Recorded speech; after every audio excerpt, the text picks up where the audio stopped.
So welcome to our first talk as the Creative Polymaths. We are a creative business peer support group supported by Southeast Creatives.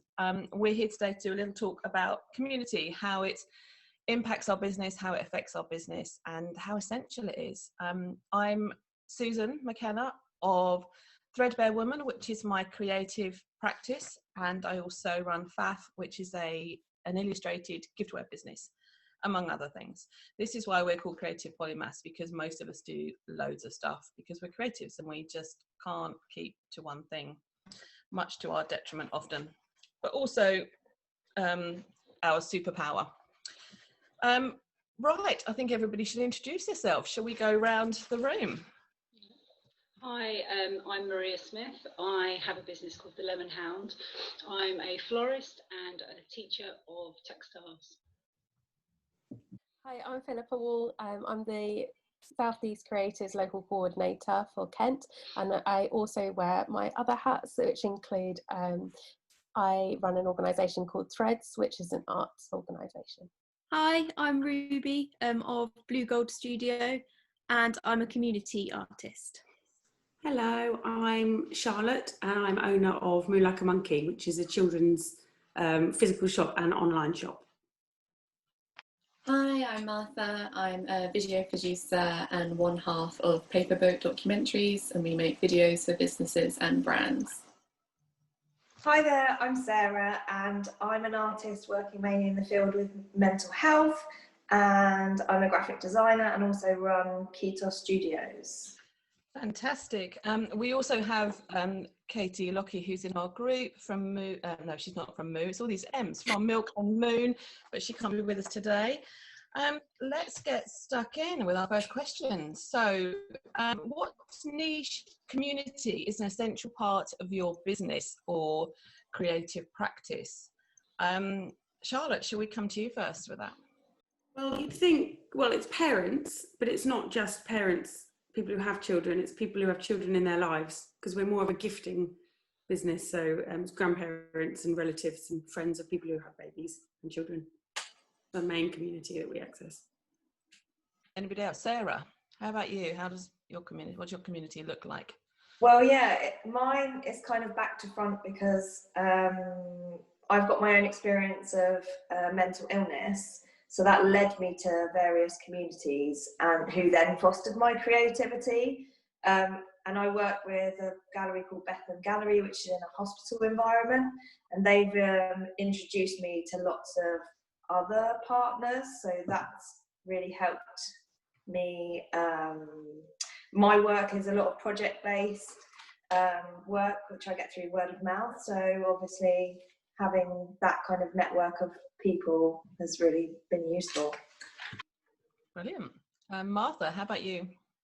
We work with quite a few different communities in our work. We've done a few projects for Creative Folkestone and Jim Jam Arts last year for their lovely advent calendar. So through that, we get to meet a lot of different people and see how different communities work together and collaborate.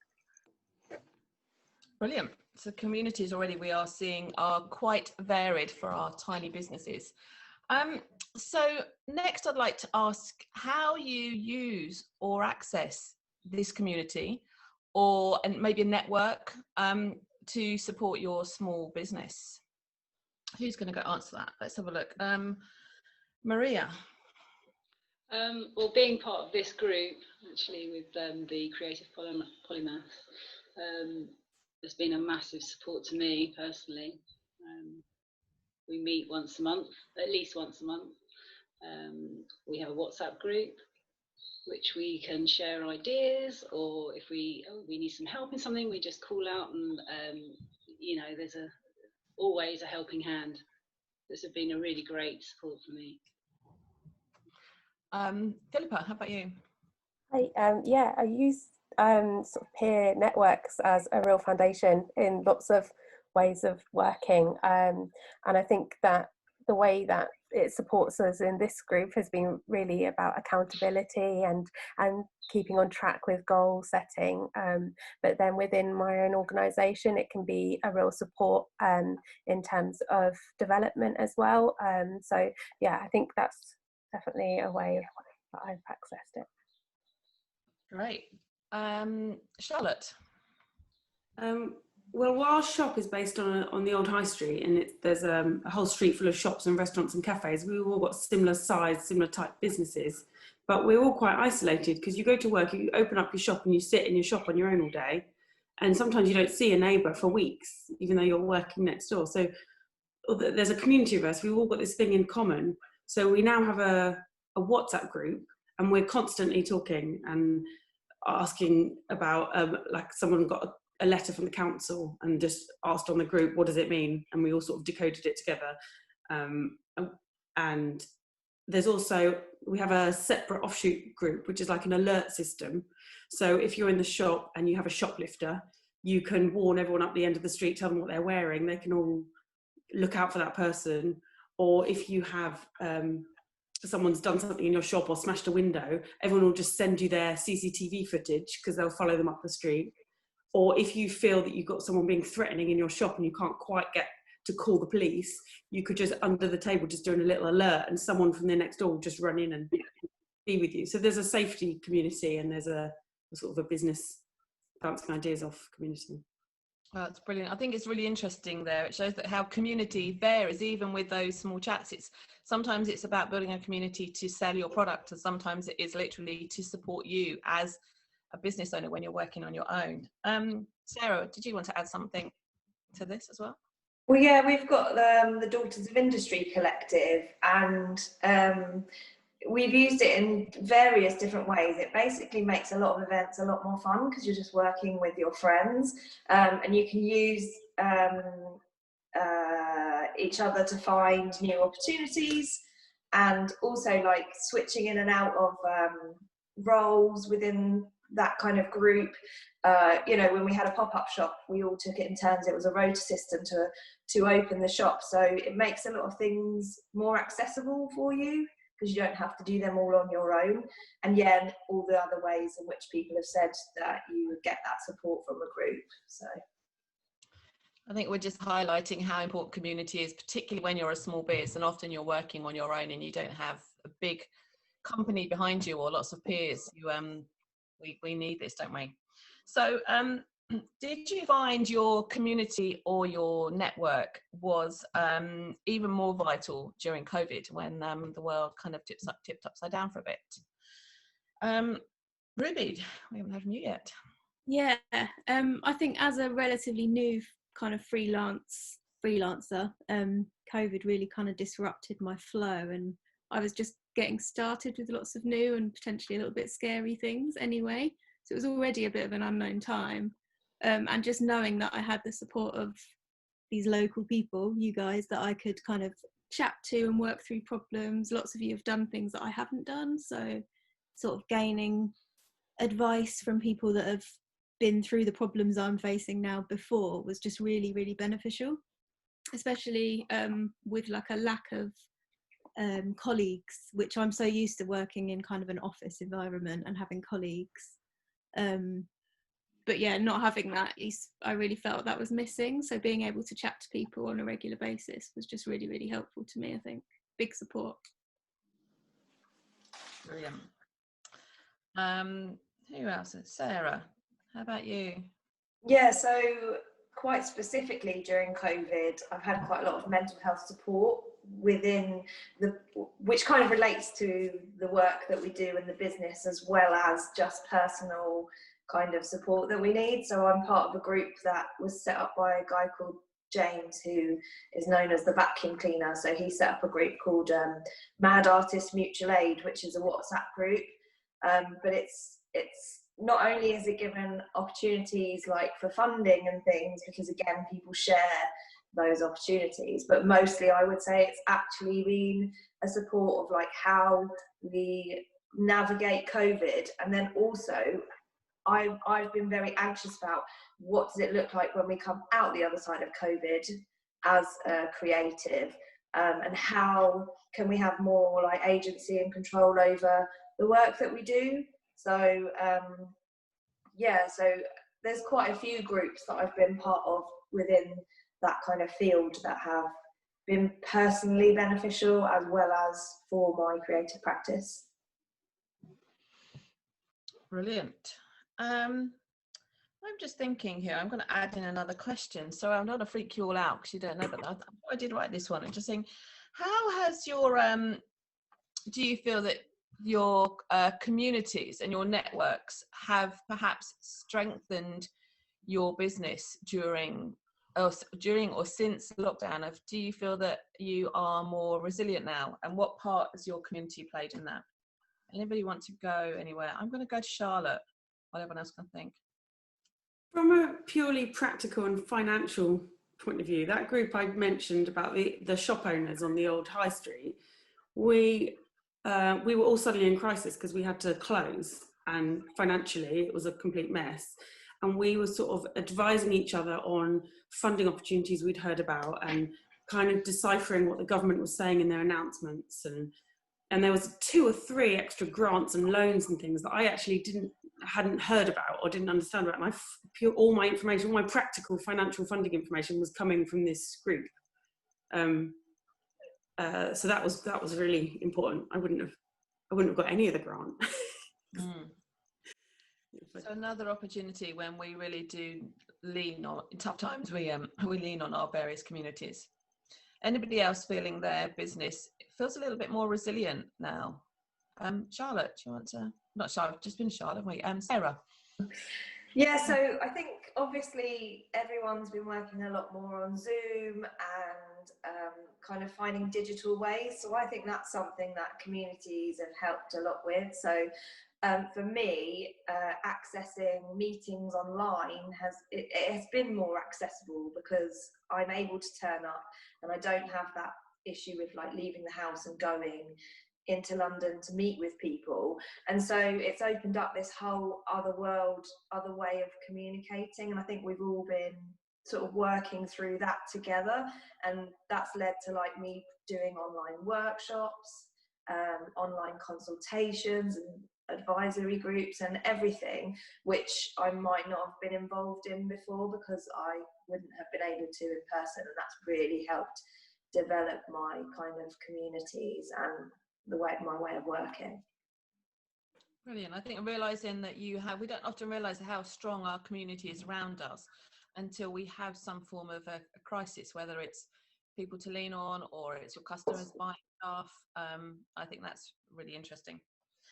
So now another thing, when much of our business is online, and we take a lot of time building our communities, whether it's on social media, Instagram, Facebook, and people can get hold of us really easily through various channels. They message us, emails.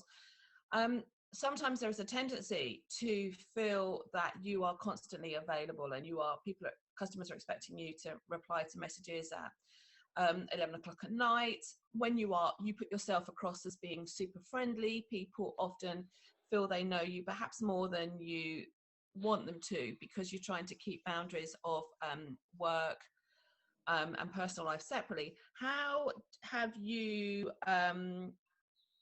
found ways to deal with that so that you can stay connected to your community, but also not constantly be at work and be switched on? Maria, do you want to? Yeah, I think this is a really tricky subject actually, and I'm not quite sure whether I've got any answers or all the answers, and I think I've changed quite a lot from the beginning of my business to where I am now. In the beginning, I know I was definitely just open to people contacting me at any time of the day, and I felt that if I didn't respond straight away, that would look bad in a business light. But as I've kind of matured, I suppose, with my business, I've set myself limits.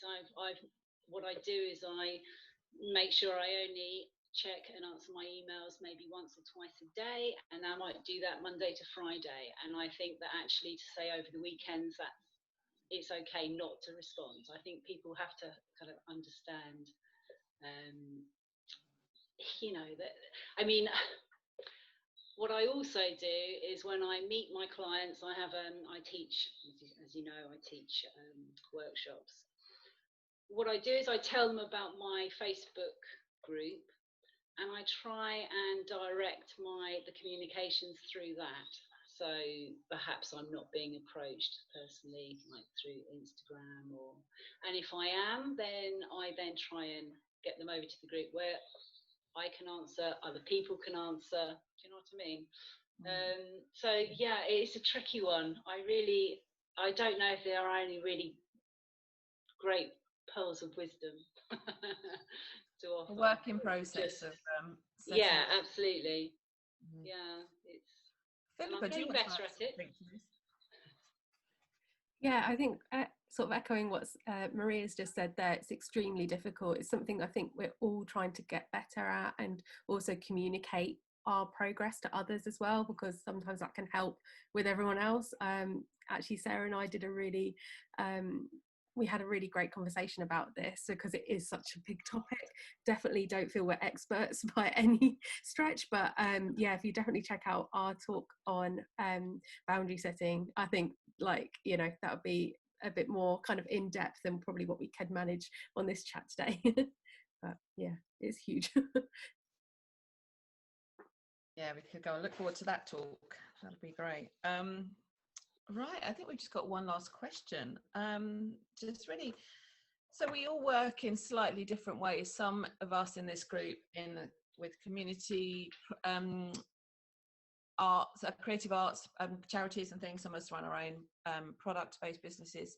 Some of us run workshop-based businesses.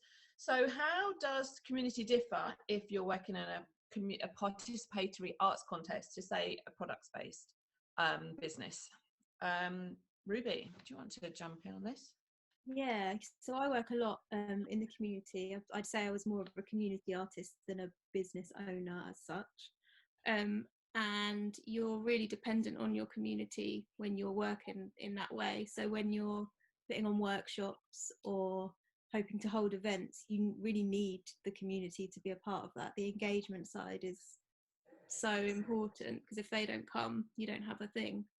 You don't have a workshop. So you really need them to be on board. And often you're kind of trialing a new idea, so a workshop that's never been done before. So again, you're kind of really relying on that community and that audience to come along and give you feedback in order for you to learn and do the workshop again or move on to something different. So you're putting a lot of trust in them and just hoping that they kind of engage as you want them to. They're the ones that are going to bring your idea to life. It's kind of a 50-50. They're as important as you are in the whole process, because that's what your work is about. It's about being with the community and engaging them. And how about you, Philippa? Would you like to just add something to that? Yeah, it's really interesting to compare the two. Often, sometimes with different hats on, you can sometimes experience both sides of it within what you do. It's varied within our creative sector, but I think sometimes the offer and the investment is slightly less tangible when working within community and participatory arts. Like it's what you're asking of someone working with you is slightly different, and then what that looks like as well is different. So it can be really interesting and really rewarding as well, because sometimes the feedback and the way that people can interact with what you're doing and what they get out of it and what you get out of it can be really long lasting as well. So yeah, it's slightly you're not exchanging the same thing sometimes, and yeah, it's really interesting. Brilliant, thank you.